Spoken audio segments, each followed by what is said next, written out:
Tiga. Oke, Assalamualaikum warahmatullahi wabarakatuh. Salam Om Swastiastu, Namo Buddhaya, salam kebajikan bagi kita semua. Oke, halo semuanya, gimana nih kabarnya? Baik. Oke, alhamdulillah luar biasa, Allahu Akbar. Oh enggak gitu, karena nanti sama siaran TV yang sudah sama gitu ya. Oke, izinkan saya memperkenalkan diri karena tak kenal maka tak sayang. Oke, jadi nama saya ini ada yang tahu nama saya? Gak tahu, belum kenal Kak. Oke, belum kenal ya. Oke, jadi nama saya ini Novia Sari dan saya berasal dari Pangandaran. Dan saya juga sedang menempuh program studi Public Relation atau yang biasa disebut Hubungan Masyarakat di UPN Veteran Yogyakarta. Nah, ada yang tahu nggak sih kalau saya itu di sini mau ngapain? Ayo ngapain? Gak tahu Kak, belum tahu. Oke, jadi di sini saya akan mempresentasikan tentang sampah. Nah, apa itu sampah? Teman-teman di sini kan pasti udah pada tahu kan apa itu sampah. Nah, ya, sampah ini merupakan sisa kegiatan sehari-hari dari manusia atau proses alam yang berbentuk padat. Dengan semakin bertambahnya laju penduduk, maka sampah yang dihasilkan pun akan semakin banyak. Nah, pada saat ini volume produksi sampah semakin meningkat sementara ketersediaan TPA atau tempat pembuangan akhir ini semakin sempit. Jadi seperti yang kita ketahui bahwa ketersediaan dari prasarana pengelolaan sampah ini belum memadai dan juga peran dari masyarakat itu sendiri masih belum ada, masih jarang yang sadar akan pentingnya membuang sampah atau mengelola sampah gitu. Nah, dan adapun dampak yang dihasilkan dari sampah itu sendiri ada dua, teman-teman. Jadi yang pertama ini, sampah ini sebagai tempat berkembang biaknya faktor penyakit seperti lalat, nyamuk, tikus, kecoa, dan yang kedua sebagai tempat berkembang biaknya kuman yang ada di lingkungan pencemaran seperti air, tanah, dan udara. Nah, secara umum sampah itu ada dua. Ada yang tahu sampah apa aja? Organik dan anorganik. Keren semua ya ternyata di sini pada tahu. Nah, ya betul sekali. Jadi sampah itu ada dua. Yang pertama itu ada organik dan non organik atau anorganik. Dan yang pertama yang akan saya jelaskan yaitu organik. Sampah organik ini kenapa bisa disebut sebagai sampah organik? Ya karena mereka itu mudah busuk dan berasal dari jasad yang hidup.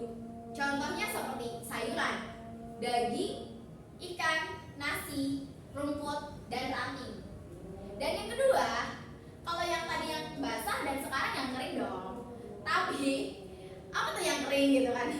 Enggak ya, ambigu nanti jadinya. Jadi sampah kering ini kayak misalnya mereka itu berasal dari mineral, minyak bumi, proses industri, plastik kaleng dan sebagainya gitu. Oke, dan kalian tahu nggak sih cara pengelolaan sampah tuh kayak gimana? Ada yang tahu? Buang sampah, tidak pakai kantong plastik.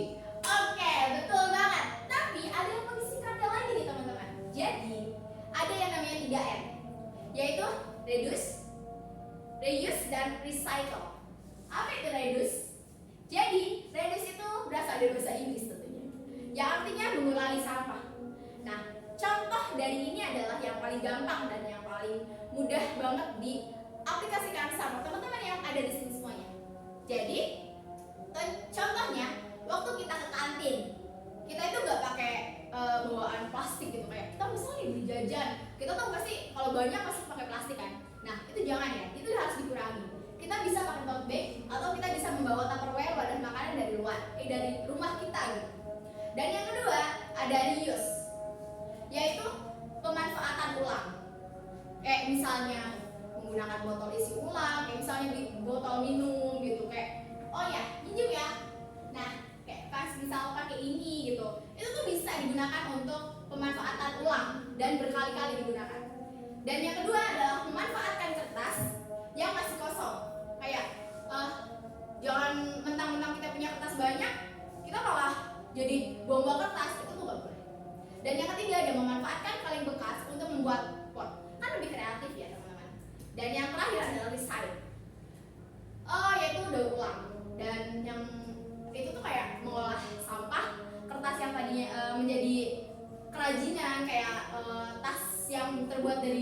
plastik-plastik kopi atau minuman susu atau apapun itu kan lebih kreatif dan lebih fashionable gitu kan kalau zaman sekarang gitu.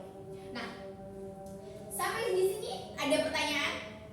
Saya mau bertanya. Oke, aktif sekali ternyata teman kita ini yang pakai baju batik. Boleh memperkenalkan diri terlebih dahulu? Aduh, kalau bertanya langsung aja nggak kak? Oh, oke, boleh, nggak apa-apa. Apa yang terjadi apabila kita tidak mengelola sampah? Berarti dari tadi teman kita ini dengerin ya. Teman-teman di sini kan harus dengerin kan? Pastinya dong harus dengerin ya karena ini penting. Oke, terima kasih atas pertanyaannya. Jadi kalau kita tidak mengelola sampah, maka dampaknya pun akan terasa oleh kita sendiri. Seperti kesehatan yang akan tercemar gitu, kayak kesehatan itu akan terganggu gitu karena lingkungan kita tuh menjadi kotor kalau kita tidak rajin buang sampah. Karena semakin menumpuk, kuman juga akan semakin penyakit-penyakit itu akan semakin cepat datang gitu. Nah, karena sampah tersebut berpotensi menimbulkan bahaya bagi kesehatan, kayak jadi kita tuh kalau nggak buang sampah, kita tuh akan terkena diare, tifus, kolera, bahkan penyakit jamur. Di sini banyak yang mau jamuran gitu. Malu kan kalau kita misal berangkat sekolah nih kita jamuran, kan malu ya teman-teman. Nah, oke. Ada pertanyaan lain? Gak ada ya, aduh gimana sih, udah marep-marep nih. Yaudah gak apa-apa. Oke, kalau gak ada pertanyaan, mungkin kalau gitu akan saya akhiri ya teman-teman. Jangan pada kangen nih kalau diakhiri juga. Oke, mungkin sekian ya. Ayu Tinting is eating, thank you for everything gitu kan. Lemes banget. Sekian dan terima kasih. Soalnya saya kalau terima jadi itu cuma teman saya gitu, yang terima jadi tuh ya teman saya namanya juga temen gitu kan ya. Oke, assalamualaikum.